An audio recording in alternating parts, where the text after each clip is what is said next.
high as a kite. Eavesdroppin.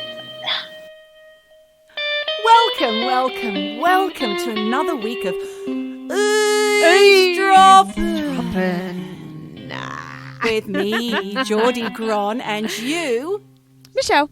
Hello. Here she is. Now, Michelle's just confessed to me that she's had a couple of little brown lemonades. Haven't you, Michelle? No, I have not. I've had bubbles. Honestly, I'm a bit pissed. I've had a few champagnes. It's been very nice. Gosh. Honestly, if you can't have champagne during lockdown, when are you going to have it? Well, I can't because I'm dry this January. Oh, Jesus, you're a dry little bitch I'm now. very dry. Very, very dry. Yeah. Well, talking of pissed. You peed your pants. No. Already? No. We've only just started.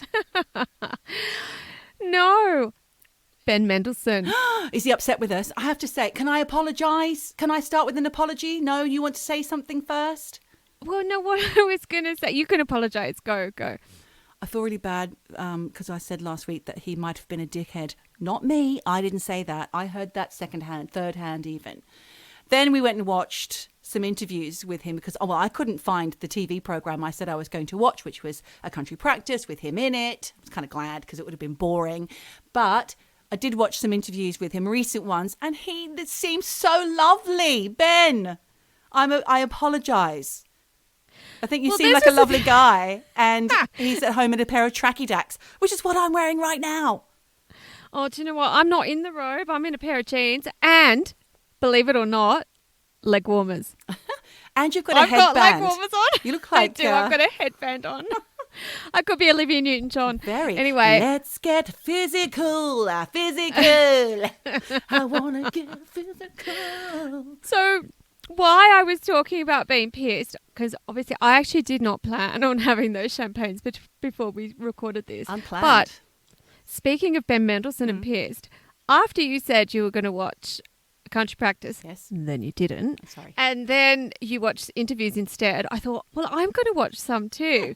And not joking, I would say 75% of the interviews that I watched with him, he was fucking pissed. Really? He was smashed. Yeah. Go Ben.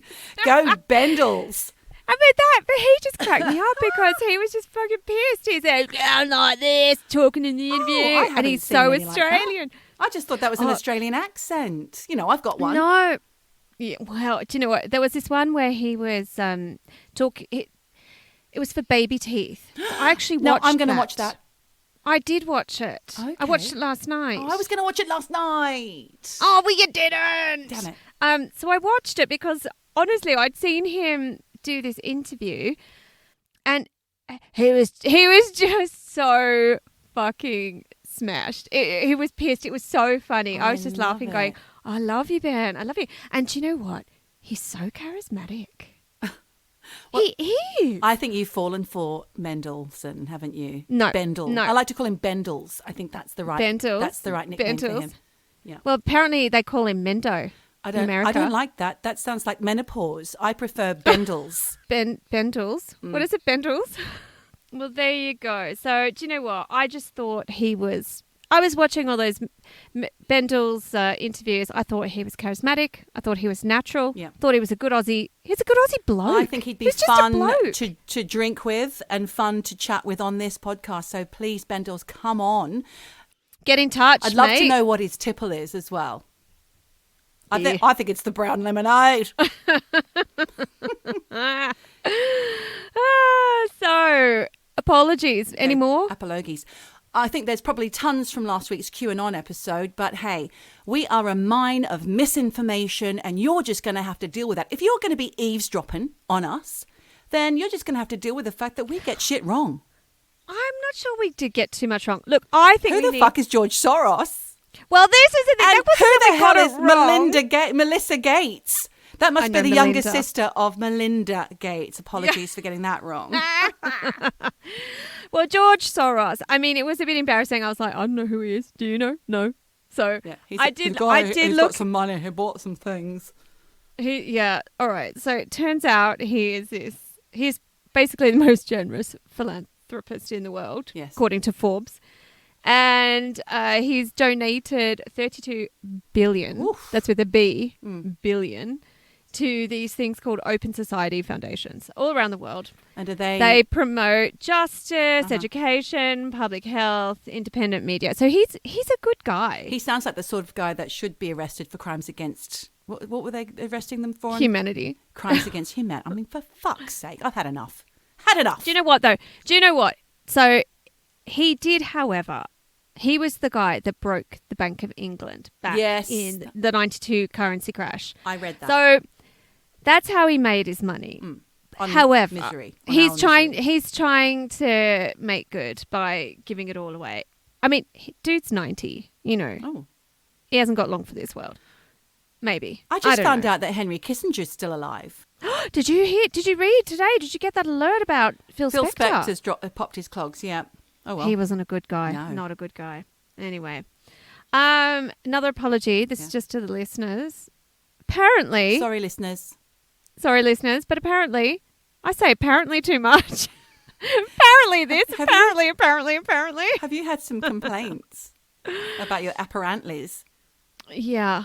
Well, I have had the misfortune of listening back to the first 3 minutes of the last episode, and I was like, apparently. Oh, God. So Perhaps in future, because we will have to say apparently and allegedly a lot in this podcast, I'm assuming. So perhaps you could do it slightly differently by saying, like I just said, apparently, or you could say apparently or something like that, or apparently. You could just change it up. Apparently. Apparently. Or parent. I don't know. There's lots of different ways you could try and say it, Michelle. Just mix it up. Or just not say it at all. Or not say it. Don't say it at all. No. So look, another thing. We just skipped over the 5G theory last episode. Probably because we don't understand it. Well, I did a little digging. I mean, what is a G? Digging. What's a G? 5G. What is a G? What's a 4G? What's a 3G? I don't know. Where's the 2 and the 1? Well, who cares? We're up to 5. It's like with the iPhone updates. You don't care about the one before. Anyway, look, 5G conspiracy theory. Like I said, Jen, who apparently, dare I say it again, apparently didn't really like last week's episode very much. Sorry, Jen. Jeez. Don't. Tough crowd. Yeah, I know. She's tough. She said she liked the chit chat, and then she didn't enjoy the 5G. The QAnon. the QAnon stuff.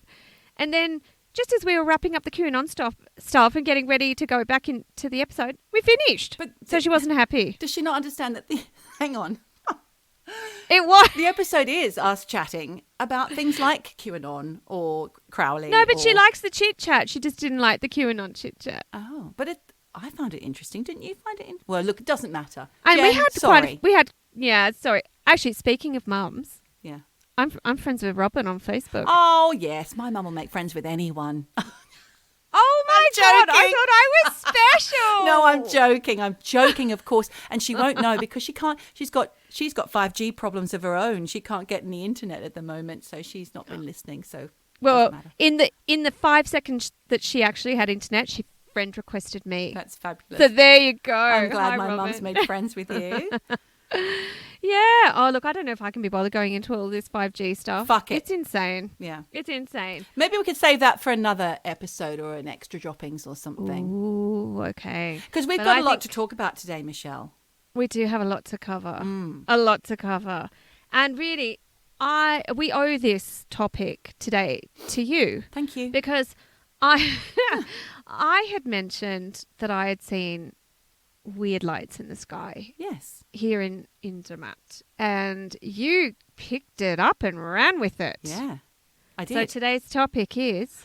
Lights in the Sky by Michelle and Geordie. 1, 2, 12. 3, go. Michelle, no, tell me, what did you actually see? Did you tell us about it at the time or did you gloss over it? No, look, I know you were shoving crisps in your mouth and quaffing champagne at the time on your balcony in the shadow of the Toblerone mountain. No, look, I touched on this a few episodes ago when I said that Andreas and I saw weird lights in the sky. But also we saw weird lights in the snow. And Huh? look, I'm just going to give you some background of sort of where I saw these lights. Okay. So to give you some context, Zermatt is in the Swiss Alps. It's 1,620 meters above sea level. So it's really fucking high. And this is just the village, right? We have the highest ski lift in Europe here, and that's at 3,899. So again, really fucking high. Is that feet or meters? Or I'm just Meters. joking because I haven't a clue. You'll have to tell me. Meters. 3,000 meters. What is that equivalent to? Is that like a drive to the shops? Or is that a drive to London from Wales? Put it this way, 3 kilometers is from Sydney to Canberra. 3? Sorry, 300. Who's got maths problems now? Me. 300 kilometers. So how high is your mountain? How high are you actually, Michelle, right now, personally?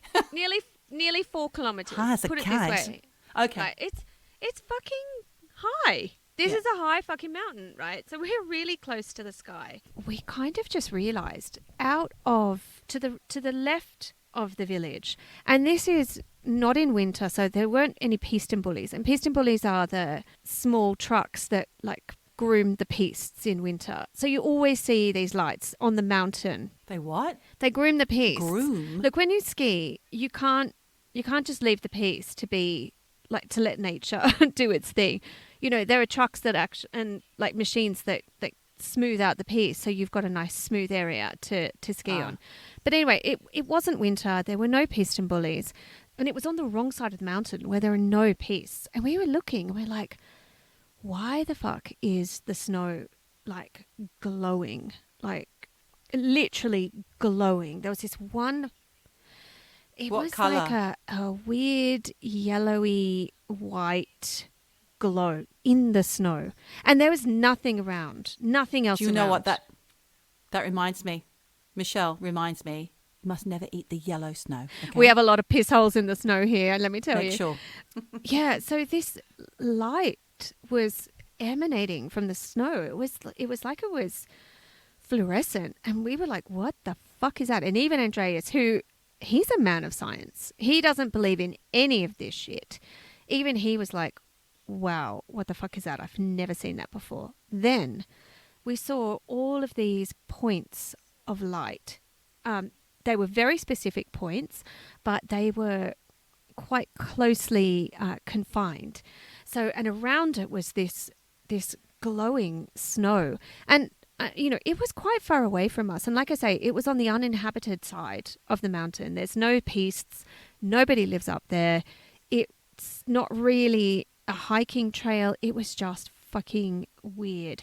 Look, I've done a little digging into what it might have been, but I'm telling you right now, I know what I saw, and it was really fucking strange. So hang on, what were the lights doing? Was there more than one yellow light?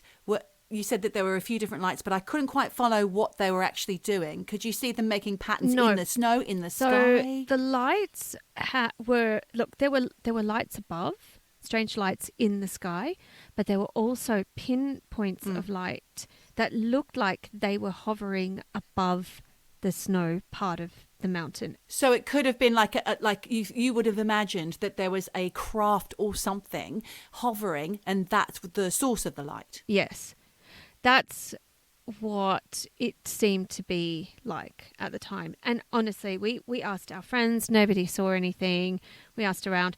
I mean, Andreas now is like, oh, it was probably just hikers. It wasn't fucking hikers. It was weird. I mean, this town is where people from all around the world come here to climb the Matterhorn, to ski, to hike. It wasn't fucking that. Because if it was, we would see these lights all the time. This was something else. And I often see unidentified lights in the sky. Anything like what you saw before, though? Have No. you seen that similar? I saw Have you that seen only that once, again? and it was so weird and so arrestingly like freaky that I've never forgotten it. But like I said, I see weird lights in the sky here all the time. Now, I did a little bit of digging about what this could be. So anyway, I don't know what it was, but they say here in Switzerland, and look, maybe it could be Europe. Maybe it's the same for the UK. I don't know. Planet Venus is actually the most commonly reported UFO sighting. But what it is, it's the brightest planet after the sun and the moon. And apparently if you see Venus, it's always much brighter than any other star in the sky. And I have seen, I mean, like I said, I think last time, the stars here are so low, you really feel like you could just grab one and put it in your pocket. It is, the sky is incredible here. And the stars are so bright. But there have been times where I've been like, that's not a fucking star. What the fuck is that? I don't think it's Venus, but they say... Do you feel scared, Michelle, when you see those things? I never feel scared by those things. I'm always fascinated. But they say that when Venus is about to pass through the sun and the earth, not literally, but between them, it can appear low in the sky and shines even more brightly. And look, maybe every now and again, the light that I think I see that is weird could be that, but I don't think so. I don't attribute all these lights that I continually see to being Venus. And I also did some other digging and I found this story online. This is from 2016. It was somebody else who saw weird shit here in Zermatt. So basically this dude was with his mum. He went out for a walk to the outskirts of town, which probably took him about 2 minutes because the town's so fucking small. And he went down this dirt path and he saw a blue flash out of the corner of his eye. He said it wasn't a camera. There was no movement of any kind. And then he looked to his left and then above him saw a UFO.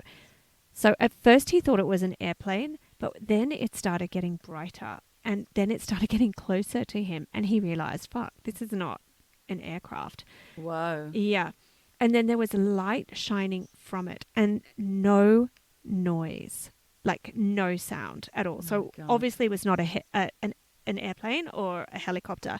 And the thing is that we have Air Zermatt here, which is the local helicopter service, and they do everything. Like if you have a crash on the mountain or an accident, you get picked up by helicopter because you can't get up to these fucking heights except by heli. And like it's all helicopter. The thing is, they're fucking loud. This made no sound.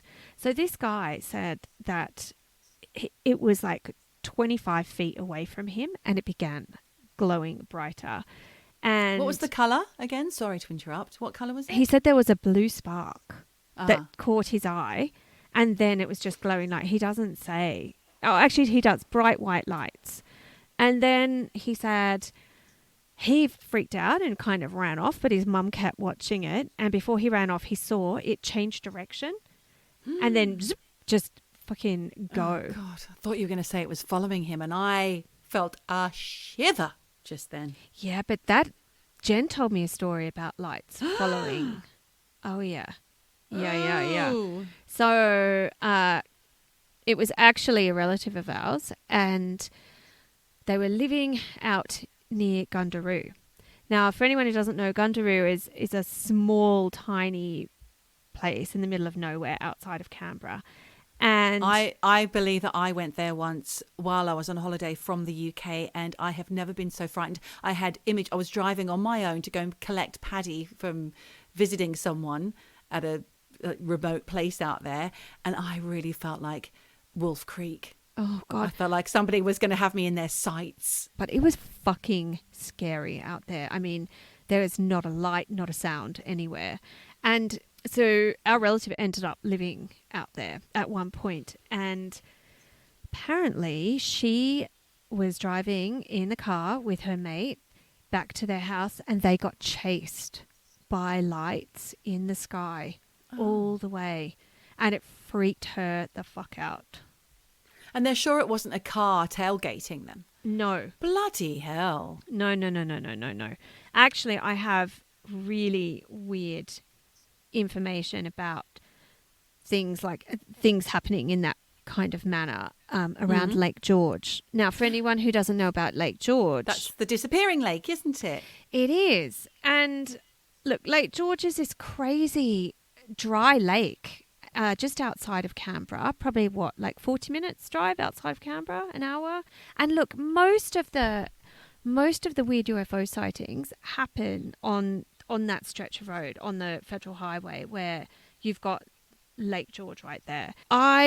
It's known as the Bermuda Triangle of, well, New South Wales, which doesn't really say that much. I did some Googling on Lake George. Hang on, does that mean that people actually go missing or cars go missing? All sorts of weird shit. What? Yeah, weird shit happens around Lake George. So I'll give a little background. So Lake George is a lake with no water in it. Look, I remember, and you might have heard this theory too, that when Lake George was full of water, there was some lake in Japan that was empty. And then when that lake in Japan was full, Lake George was empty. But apparently this is not true. Could be a myth. Well, it is. Urban legend. Turns out to be bullshit. The lake apparently is large. Well, it is large, but there's no water flowing into it. So when it fills up, it evaporates quickly. So fake. Fun fact 2, the lake was named after Governor Macquarie in 1820 after King George. Oh. And who played King George? Bendels. Mendelsohn. Anyway, and another fun fact, Lake George was meant to be the site for the new capital city.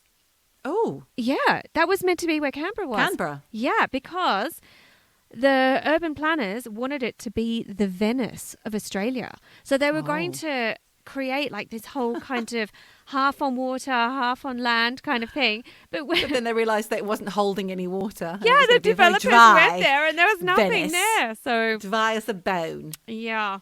But look, it's an eerie place and, you know, there are loads of rumours around Lake George. But the main ones are that there are a lot of UFO sightings. And also people supposedly have reported seeing a ghostly hitchhiker. Huh?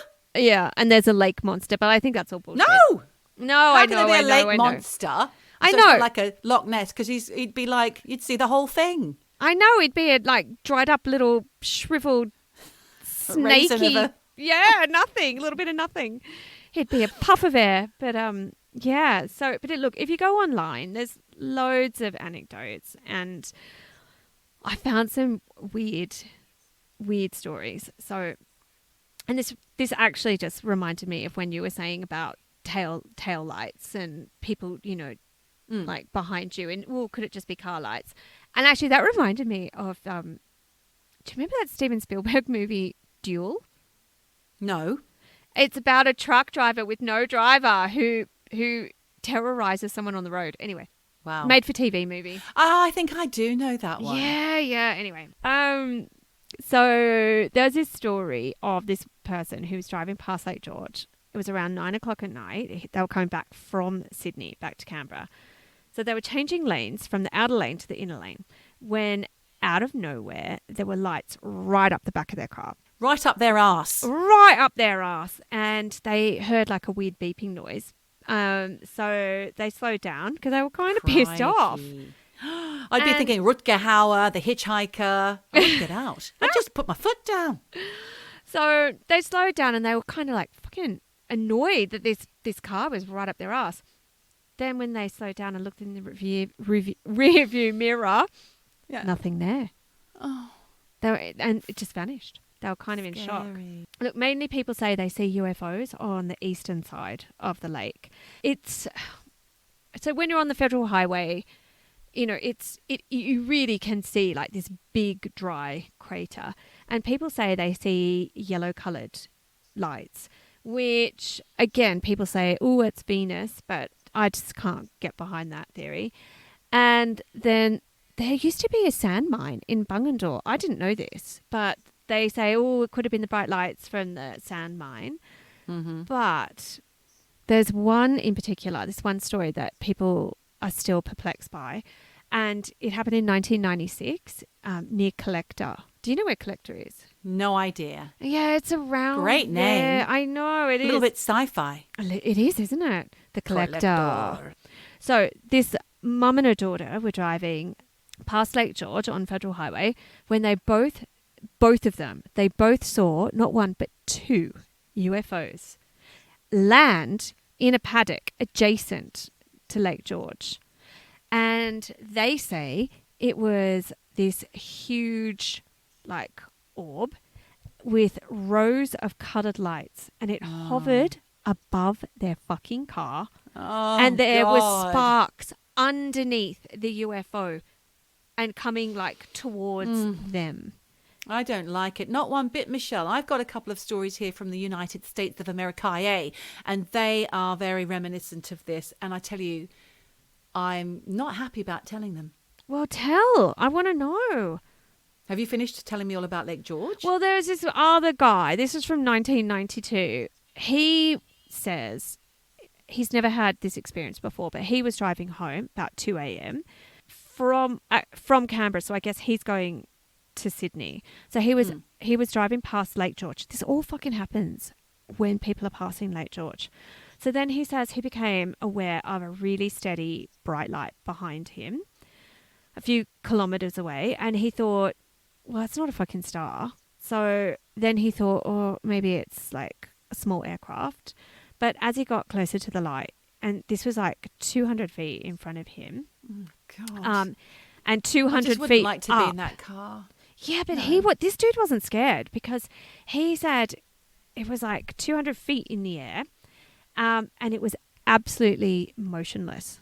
Didn't move, didn't make any sound, and it was perfectly round. He kept driving till he was directly underneath it. Then he turned off the engine, got out of the car, Oh, God. and stood in the cold, because you know how fucking cold it is along there, Lake. Can't remember. Oh man, Well, I it's don't know, 'cause always I'm not fucking there. freezing. I've never It's been there. freezing around there. It always is. And he got out of the car and just looked up at it. And he said it was really bright, absolutely still, with no kind of sound coming from it at all, not even a hum, nothing, just perfectly silent. And he just stood there Crikey. watching it. And he said he waited for like 10 minutes because he thought, I want someone else to come by and verify this. And normally there are loads of trucks and cars and all sorts on the Yeah. Federal Highway. Nothing. And so he said it's never been verified. No one else saw it, but he says he knows what he fucking saw. And it was a UFO. Oh, my God, Michelle. I won't sleep tonight. Yes, That you reminds- will. Just have a glass of shampoos. Oh, no, I can't. I'm dry. That reminds me of when I was about 17, I was reading this book called Communion by Whitley Strieber, and I've mentioned it before. And it's about this guy is actually he is a scriptwriter. No, he wrote horror movies. No, he wrote horror film. Have you been drinking? No, I haven't. He wrote The Hunger, which was that vampire movie with David Bowie and Catherine Deneuve and Susan Okay. Sarandon. Fabulous. Haven't seen it. Oh my God, it's so good. And he also wrote some other things as well, which I haven't written down. But he claimed to have been visited, but he released this book called Communion. You might know the book because it's got this picture of a grey on the front. It's quite famous. I think Jen had it. Right. Well, I had it when it came out, and he claims to have been visited by aliens all his life, and he'd only realised this one day when he had he went to a hypnotist, and it all came tumbling out, and then he suddenly remembered being abducted from a woodland cabin one Christmas when he was a child. Oh my And God. then he has memories of going to school with them and everything, all this kind of What? crazy stuff. I'm not going to go into it because I didn't do enough research and I can't quite remember. So this But wasn't fiction. No, he claims it was absolutely true, and it was so chilling reading it. I used to find it very difficult to sleep at night when I was reading this book, and it was a long time ago, hence I can't remember all the details. But I do remember that at one point my friends and I, who were really into it, would talk about it, and apparently I don't even know if he mentioned it in the book, but he feels that he was chosen because he is, he's out there, he's got a voice, because he's published and taken seriously, and that he's got movies. Like there was the movie with Christopher Walken made about the film. And he feels that people like Spielberg were also visited and also have that in their memories locked away. And that's why he's made so many amazing films And he's trying to get it. So the aliens are trying to slowly get us warmed up to the whole idea that they're out there. Well, For funny you should talk about Close Encounters. Did you look into Close Encounters? Yes, I did. So Steven Spielberg's childhood, he and his father watched a meteor shower in New Jersey. And then when he was 18, he finished his, he based that experience, I can't remember, on his first full-length science fiction film, which was called Firelight, and a lot of the film themes from that were used shot by shot for Close Encounters. And also in 1970, he wrote a short story entitled Experiences about a lover's lane in a Midwestern farming community, and there was a light show that a group of teenagers witnessed. So that's all I've got. Have you got more stuff about Spielberg? Yes, honestly. Close Encounters of the Third Kind. So, look, I didn't know this, but Steven Spielberg actually wrote that film. He wrote it. Yeah, I know. I knew that. See, I knew he directed it. I didn't know that he wrote and directed it. Yeah. And that's what I'm saying. So Stryber is saying that that's why people, auteurs and people who've got, such a loud voice in Hollywood and mainstream have been visited. And that's why he's getting his story out there. He's kind of obsessed with the supernatural in various ways. I mean, just... E.T. Yeah, look at his films. So Close Encounters. He wrote Poltergeist. He wrote The Goonies. He directed E.T., directed Twilight Zone the movie, Gremlins, Back to the Future, Men in Black, AI. He's fucking doing... He likes it. He loves that shit. And do you know what? He's made a fortune out of it. He's... Yeah. Probably the most famous director of all time. Close Encounters of the Third Kind came out in 1977.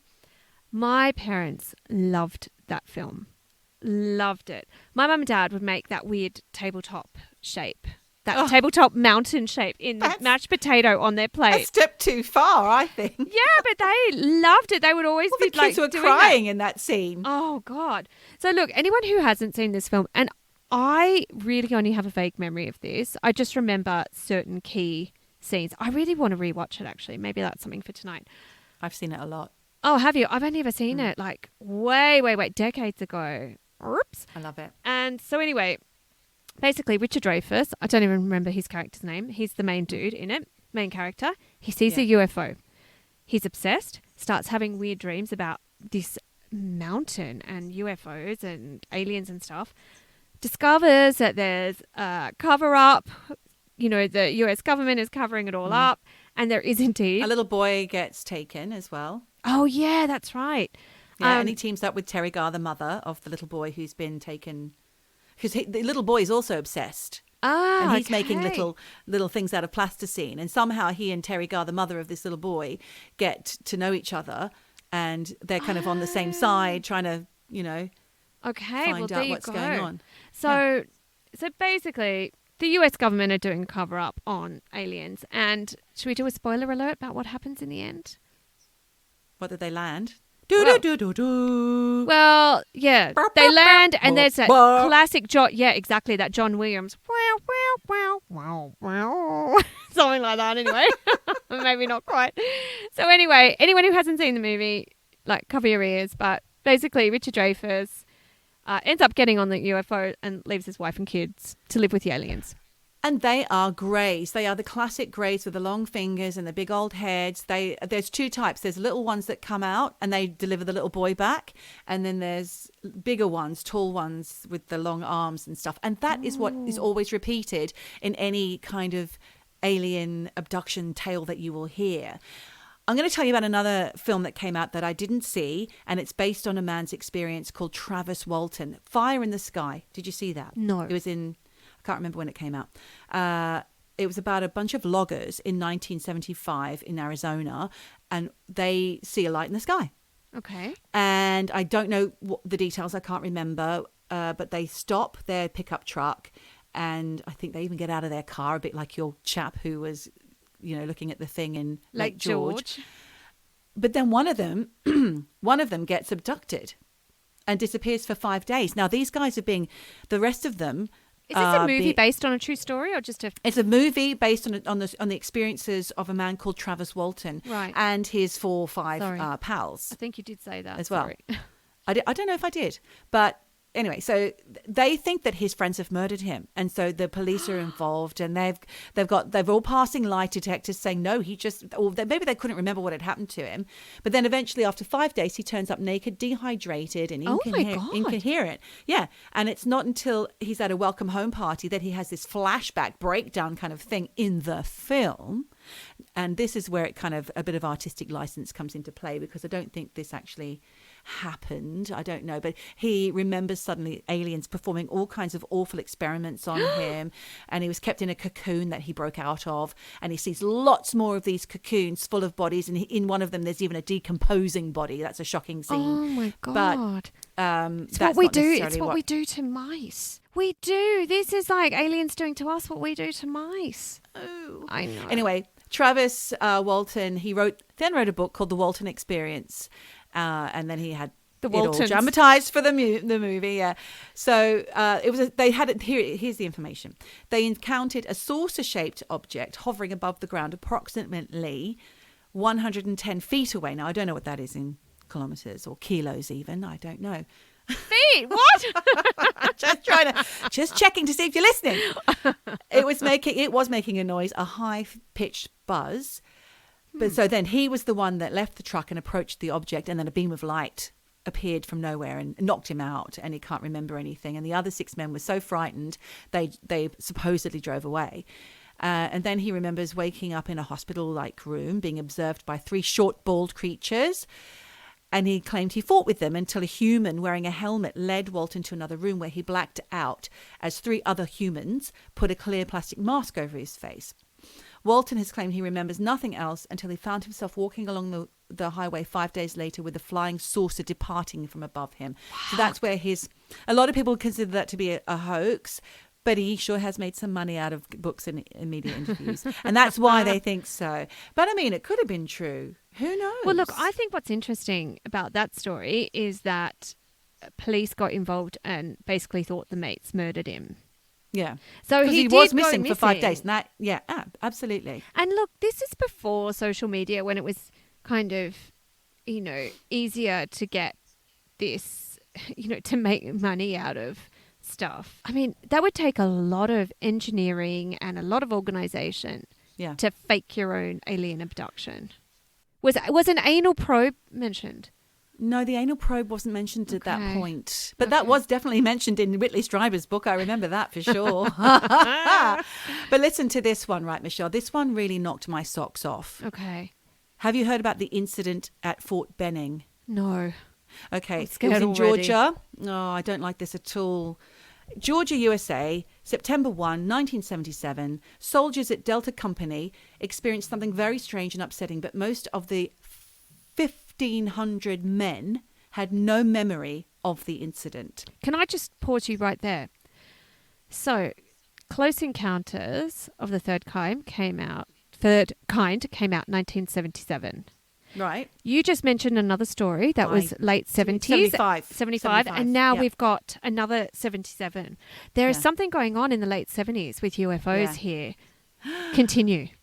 Oh, that's interesting, because I just saw something interesting today on a documentary. But anyway, basically, new recruit John Vasquez is the one whose story, he's the one who is going to tell the story, which will become apparent later. Why? Anyway, he recalls that evening because there was a mandatory assembly called for after dinner, which was a surprise. It's not something they usually did.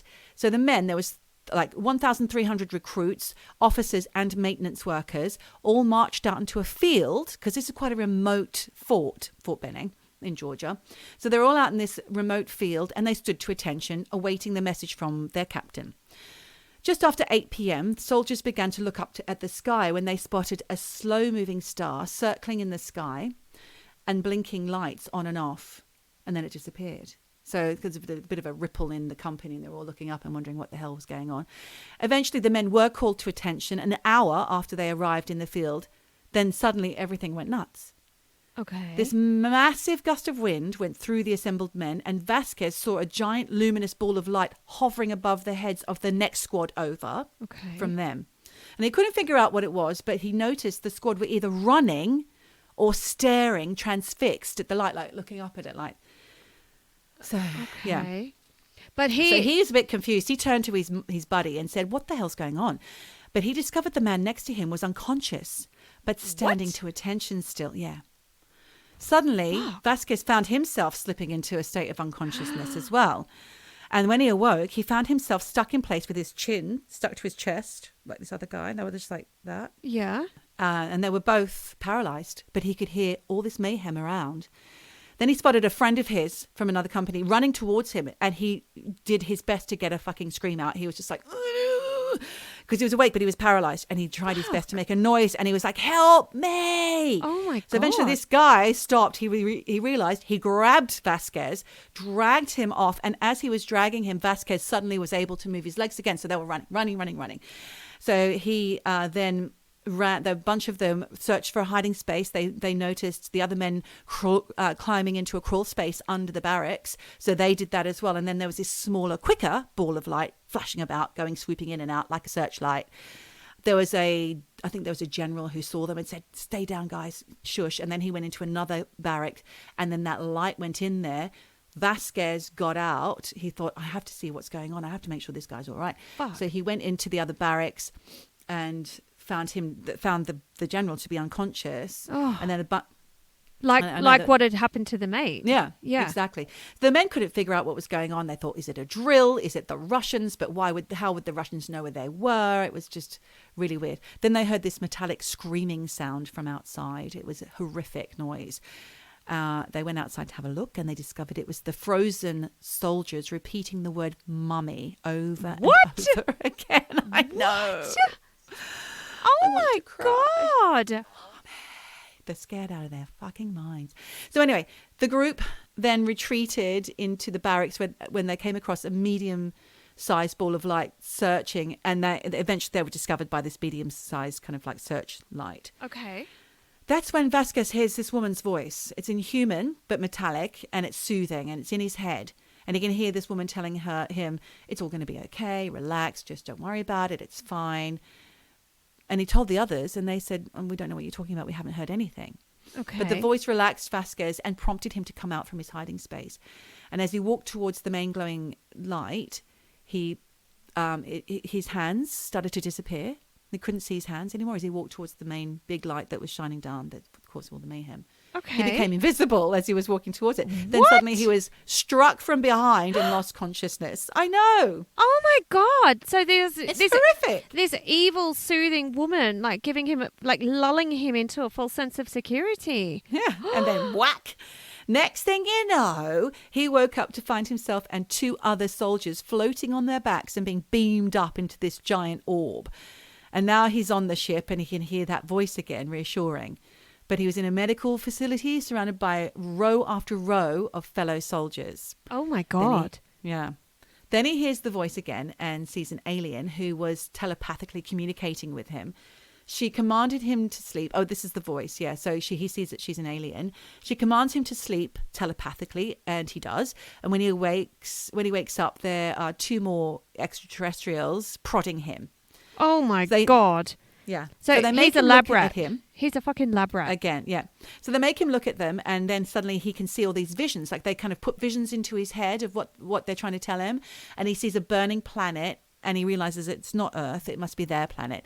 And they told him they needed somewhere new to live. And he thought they weren't hostile. So they're perhaps, I mean, I don't know. Who knows? Anyway, he fell asleep again and then was back in the field. Oh. Standing to attention. And the captain was about to take the podium like nothing had happened. Like some weird kind of acid trip or a bad dream. I was going to say, that's a fucking acid flashback. Yeah. It reminds me of something. I'll tell you in a minute. He checked his watch and asked another soldier and what the time was. So Vasquez's watch was said it was 7:40, which is 20 minutes before the last time he checked his watch. And right before the pandemonium. And the other soldier said 3:30 a.m. Then he asked another one, and he said it was 4:45 a.m. So they all had different times on their watches. Fuck. Yeah.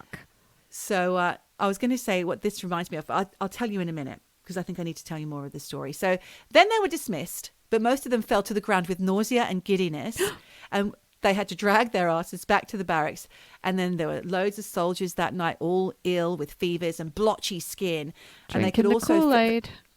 They also felt like they were missing time, and they couldn't remember if the captain had even given the intended speech that they were all out there for. So then they were getting ready for bed, all of these soldiers. They noticed that their buttons had all been done up wrong. Their shoelaces were tied in impossible knots. No. All these things that a soldier Oh would my- be completely hauled over the coals for. Yes. Fuck. But the superiors didn't seem to care. Oh. That night, loads of them woke up screaming from nightmares, and a lot of the soldiers had continued to suffer from illnesses. So the next morning, they woke up and they realized that they were late for breakfast and all of the things they have to do as soldiers. So they quickly rushed out to the mess hall. No one was there. And eventually they found their leaders, but the day just progressed as normal, like nothing had happened, no reprimands, nothing. So most of these soldiers all agreed something strange had occurred, but the higher-ups refused to discuss it. Okay. Fuck. So, Well, okay, yeah. what's your theory on this? Well, there's more to the story, lots more to the story. But Shit. just quickly, I wanted to say, it reminds me of a film. Do you remember Tim Robbins' Jacob's Ladder? Oh, God, I haven't that's seen that. Crazy film Have I where they're seen it? experimenting with, they kind of rip this, they kind of, what happens? They can't remember what happens. They get given a drug or something in Vietnam War, and they absolutely kill the opposition terribly and each other. I think it's in the end they discover they kill each other. So maybe if you haven't seen Jacob's Ladder, sorry. Well, I'm going to see that. Do you know, honestly, I've got to put all these things on my list. It's insane. Anyway, so during the time around this, they noticed that there's loads of power surges that also go unchecked by the commanders. The platooner then, another time after this, was sent into the woods unaccompanied for routine missions, which was unusual. Then when they finished their mission, they go try to get back to the fort, and they passed a camp of another battalion. When they saw, and then they kept walking, and then suddenly it was like they saw the same trees that they saw as they were approaching, if you see what I mean. So they were leaving they felt like they were leaving and arriving at the same time. Okay. So they kept walking, and then they arrived back at the same spot where they saw this battalion, but no one was there. Oh. Several minutes had gone by during this, but their watches still showed that it was exactly noon. So they checked their maps and got themselves organised and tried to leave again. But this time the campsite, when they went around again, Yeah. those soldiers were back. The people at the campsite were there again, and it was still noon. So they're asking the guys, what the hell? Groundhog hour. Yeah. And they were like, we don't know what you're talking about. You've lost your mind. Fuck. Then, shortly after, there was this new secretive female lieutenant who arrived, who was a special psychiatrist. And one by one, she had them all come in. And after she'd see them, they would all be a little bit dazed and confused. And so he refused to go and see this woman. But eventually she sought him out and ordered him to be evaluated. So as they walked to her office, she brushed up against him and he felt a small prick. No. He's a little prick. Yeah, so he wondered if she drugged him, because then he lost control of his legs. Oh my And God. had to be kind of dragged into her office, and then she probed him for information about the night of September 1st, basically. Oh my God. And he remembers mantra messages being repeated, like "leave behind the memories of that night and let go." He remembers that. So she was hypnotizing him. So this is 1989. Some years later, Vasquez still had nightmares, and the memories began to return. And he got hold of the records from that time, and there was no reports of anything apart from a measles outbreak. Okay. Fuck. But he did then seek hypnotherapy, Yeah. and wrote a book, and then did the rounds. And at some point, there was another guy who remembered it too. It was this command sergeant James Norton. He came forward in 2011 with his recollections. Well, that was my next question. I mean, there are obviously one else hundreds of soldiers, but only... Or if they did, they didn't say. Right. Because he came to a sticky end. Norton was still working with in the army at this time, and he remembered a lot of the information overlapped with Vasquez's information, except for the date. He remembered it being a different date, which is quite major. Okay. He thought it was the 14th, not the 1st. And he recalls being told that there was a joint attack weapons system, or JAWS test, that would occur during that assembly, which would mean that they would use their firearms and attack the systems on the base, which, I mean, maybe something went wrong, or maybe, I don't know. But Vasquez doesn't recall such a drill. And when he got the records, it showed that nothing occurred, and he was given a real runaround. Yeah, as but well. you can't And trust those records. No. You know, they're And it doctoring was them. denied. Yeah. Of course. Norton insisted, though, that he had a hunk of metal that was recovered after the attack, and it was impenetrable. He tried to break it after the attack and never could. And it has an unknown language written on it, but he wouldn't let anyone see it. So is it bullshit or is it not? Basically, Norton complained of suspicious men and cars following him when he started coming out about all this stuff. Men and in Black. talking about it, yeah. And sadly, a few months later, he was found unconscious at his post and died a few days later from a combination of cancer and hepatitis C. So was he, in a sick man, delusional, or, But what was about this- Vasquez? What happened to him? He wrote a book. You can read it, The Fort Benning Incident. Yeah, right. Yeah, so but he doesn't actually say if he thinks it was an alien abduction that was wiped from his mind by the military. He really is still questioning what it could have been. But what do you Could it think? have been MK Ultra? The CIA were doing LSD based Yeah. testing on people around that time as well. This is what I was going to say. I wonder if they were all kind of inadvertently subjected to some kind of testing. Experiment. Yeah, I think with that's drugs. more likely. Yeah, I think that's more likely too. Or was it the measles outbreak that caused skin rashes, illness, and delirium? That's it. Oh, I don't know. Yeah. Oh, God. But can you imagine? But it's really interesting. All of this stuff happens under hypnosis. They remember things. But if that was I know. you... but this goes back to false memories too. Yeah. Do you remember we did this episode where... We did. I do remember. Yeah, I don't.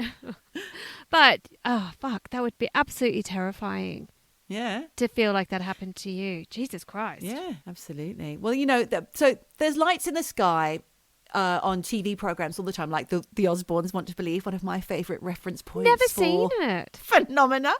Well, look, obviously satellites. They say lights in the sky.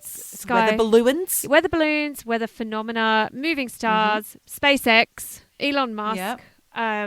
But also this thing called atmospheric turbulence. Did you look into that? No. Okay, so it's apparently like different temperature layers in the atmosphere can make a star that's already low in the sky seem even brighter and give it sort of erratic movement.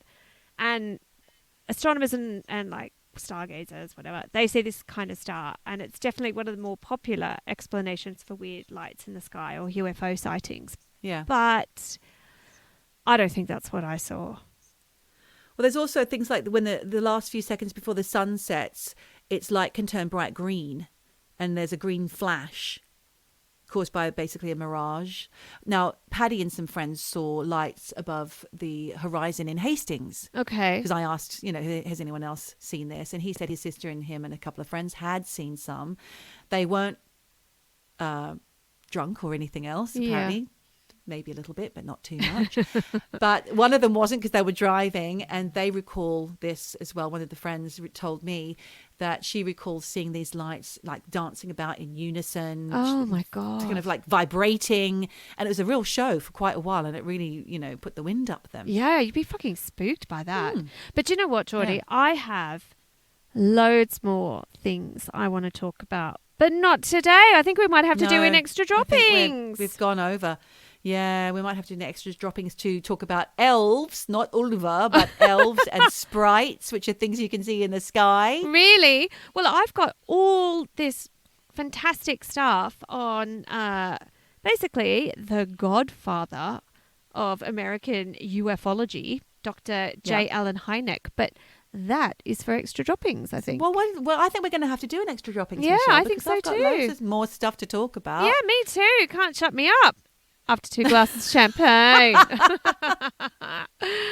Great. Well, thanks for that fucking scary story.